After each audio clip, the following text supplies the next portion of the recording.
They journeyed past the familiar tree-covered hills, the terrain gradually ascending towards a plateau hidden in fog.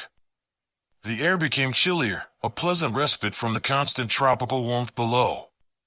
Giant ferns, their leaves stretching towards the setting sun, blanketed the forest ground, softening their footfalls.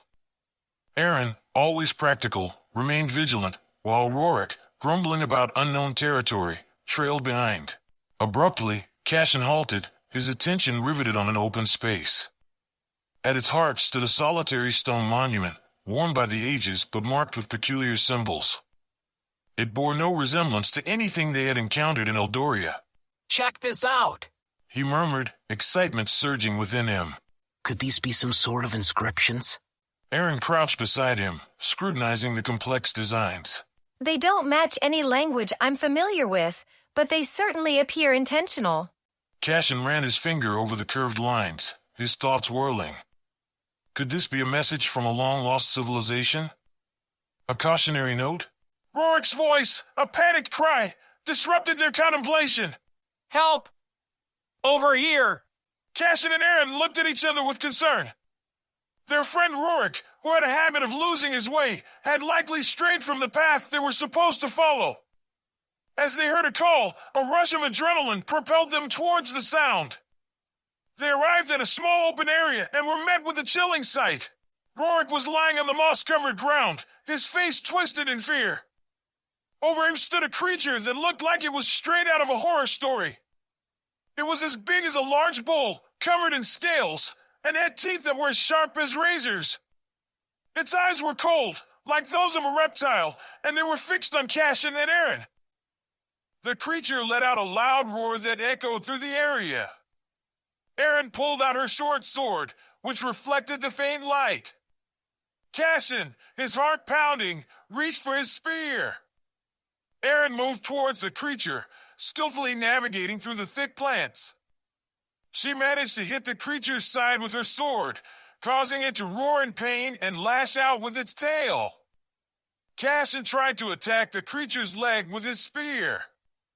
He was successful, but the creature seemed unfazed. Cashin felt a wave of fear as the creature turned its attention towards him.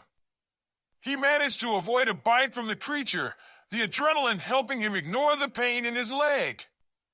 Aaron, with her red hair flying and sword in hand, kept the creature distracted, allowing Cashin to recover.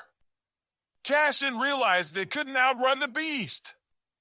He needed to distract it.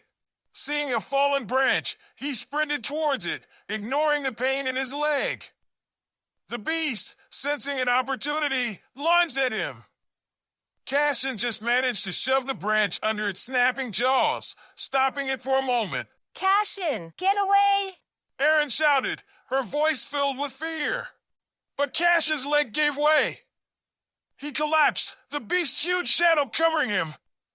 He shut his eyes, preparing for the worst. Suddenly, a scream filled the air. Aaron, a flash of red and metal, had cut a deep wound on the beast's side. It bellowed in anger, distracted for a moment. Fueled by fear, Cashin found the strength to get up and grab his spear. The fight became a desperate brawl. Aaron moved like a whirlwind, her short sword flashing as she sliced deep wounds into the creature's hide. Cashin, fueled by rage and fear, used his spear to deflect the beast's attacks. The air grew thick with the metallic tang of blood. Time seemed to slow down. Exhaustion gnawed at them, threatening to pull them under. But then, Cashin saw his opening. With a burst of adrenaline, he lunged at the creature, slamming his spear into its exposed underbelly with all his remaining strength. A sickening crunch echoed through the clearing. The beast writhed in pain, its roars turning into pathetic gurgles. Seizing the moment, Aaron plunged her sword deep into the creature's neck. It thrashed violently for a final, desperate moment before collapsing with a heavy thud, shaking the ground. Gasping for breath, Cashin and Aaron sank to their knees beside Rorik's lifeless body. The fight had drained them, leaving them trembling wrecks. Grief for their lost companion mixed with the raw terror of their encounter. With heavy hearts, they carried Rorik's body back to Havenwood, the weight of their fallen comrade a heavy burden on their shoulders. The once alluring whispers of Gondwana now held a chilling reminder. This beautiful land held dangers beyond their wildest nightmares.